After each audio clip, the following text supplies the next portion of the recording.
मेरे प्यारे दोस्तों, आप सभी का स्वागत है हमारे इस ऑनलाइन प्लेटफॉर्म पे। तो आज हम लोग देखने वाले हैं 10th स्टैंडर्ड का मैथमेटिक्स का बोर्ड पेपर पैटर्न। किस तरीके से होता है, किस तरीके से क्वेश्चंस आपको पूछे जाते हैं, क्या टाइप होता है क्या नहीं, वो आज हम लोग सब सीखने वाले हैं। तो हम लोग जो साल भर स्टडी करते हैं, वो स्टडी करने के बाद हमें एग्जाम किस तरीके की देनी होती है, ये हम लोग आज समझ लेंगे। तो टोटल कुल 5 क्वेश्चंस होते हैं। Question number 1, question number 2, question number 3, question number 4 और क्वेश्चन नंबर 5। क्वेश्चन नंबर 1 में 2 सबमिट होते हैं, ए सबमिट, बी सबमिट। ए में एमसीक्यू पूछा जाता है, मल्टीपल चॉइस क्वेश्चंस। एक क्वेश्चन होता है और उसके 4 ऑप्शंस होते हैं, जिसमें 4 पूछे जाते हैं और हर एक क्वेश्चन को 1 मार्क होता है। तो आपको इस क्वेश्चन में, क्वेश्चन नंबर 1 ए में टोटल 4 अंक या फिर मार्क्स मिलेंगे। उसी में क्वेश्चन नंबर ए में बी सबमिट भी होता है, जिसमें आपको answer the following in shorts या फिर छोटे क्वेश्चंस पूछे जाते हैं, जिसमें 4 क्वेश्चंस पूछे जाते हैं। चारों के चारों जवाब आपको देने हैं, वो भी कुल 4 मार्क के लिए होते हैं। हर एक क्वेश्चन 1 मार्क के लिए। तो टोटल जो फर्स्ट क्वेश्चन है वो होता है कुल 8 मार्क के लिए। उसके बाद आता है क्वेश्चन नंबर 2, जिसमें फिर 2 सबमिट होते हैं, ए और बी। ए बीट में, ए सब क्वेश्चन में 3 एक्टिविटीज दी जाती है, जिसमें से हमें 2 सॉल्व करना है, एक एक्स्ट्रा में होती है और एक एक्टिविटी 2 मार्क के लिए होती है। तो टोटल 2 सॉल्व करना है और हमें इधर 4 मार्क मिलेंगे। उसके बाद क्वेश्चन नंबर बी, फिर बी में टोटल 5 क्वेश्चंस दिए जाते हैं, उसमें से हमें क्वेश्चंस 4 अटेम्प्ट करने होते हैं और हर एक क्वेश्चन जो होता है वो 2 मार्क के लिए।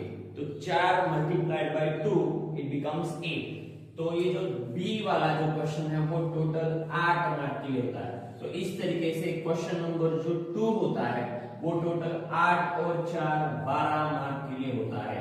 क्वेश्चन नंबर 1 और क्वेश्चन नंबर 2, ये 2 ही क्वेश्चंस मिलाकर टोटल जो ज्योमेट्री का 40 मार्क्स और अलजेब्रा का 40 मार्क्स में से 2 क्वेश्चंस मिलकर ही टोटल 20 मार्क का पेपर यही हमारा समाप्त होता है। आधा पेपर यहाँ पे हमारा खत्म होता है। डिफिकल्टी लेवल थोड़ा सा बढ़ना यहाँ से चालू होती है क्वेश्चंस की। क्वेश्चन नंबर 3 में फिर से ए क्वेश्चन और बी क्वेश्चन 2 सबमिट होते हैं। ए में फिर से 2 एक्टिविटीज, थोड़ी सी ये बड़ी एक्टिविटी होती है। ज्यादातर इसमें 6 बॉक्सेस आते हैं जिसमें आपको भरना होता है। उसमें से एक एक्टिविटी हमें कंपलसरी है जो कि 3 मार्क के लिए आती है। फिर सब वीक जो बी होता है वो आंसर द फॉलोइंग, फिर से आंसर द फॉलोइंग 4 क्वेश्चंस पूछे जाते हैं, जिसमें से हमें से 2 के जवाब देने होते हैं। हर एक क्वेश्चन 3 मार्क के लिए, तो टोटल होता है 6 मार्क। और क्वेश्चन नंबर जो 3 होता है 6 और 3 टोटल होता है 9 मार्क के लिए, जिसमें हमें पेपर में लिखना होता है। यहाँ से फिर और डिफिकल्टी बढ़ती है और क्वेश्चन नंबर 4 जो होता है वो सबसे डिफिकल्ट क्वेश्चन होता है आपके बोर्ड पेपर पैटर्न में। तो इसमें टोटल 3 क्वेश्चंस पूछे जाते हैं, जिसमें से हमें 2 के जवाब देने होते हैं। एक क्वेश्चन 8 मार्क के लिए, टोटल 2 क्वेश्चंस के, एक क्वेश्चन 4 मार्क के लिए, टोटल 2 क्वेश्चंस के होते हैं 8 मार्क। इसके बाद क्वेश्चन नंबर 5 जो होता है वो, इसमें 2 क्वेश्चंस आते हैं और एक का ही जवाब हमें देना होता है, कंपलसरी है। Total 3 mark. तो ये होता है क्वेश्चन नंबर 8, क्वेश्चन नंबर 4 के 8 मार्क्स, क्वेश्चन नंबर 5 के 3 मार्क्स। टोटल इस तरीके से 8 और 12 20, 20 और 9 29, 29 और 8 37 एंड 3 40। इस तरीके से हमें 40 अंक लेने होते हैं।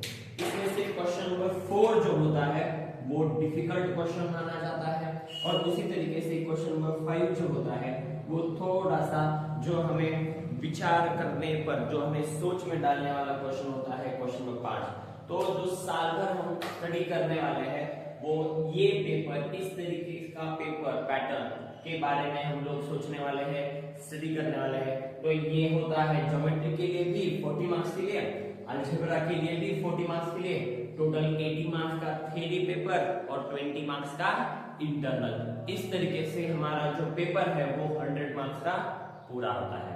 अभी हम लोग नेक्स्ट लेक्चर्स में 10th स्टैंडर्ड का जो अलजेब्रा का फर्स्ट चैप्टर है वो शुरू करेंगे। मिलते हैं अगले लेक्चर में।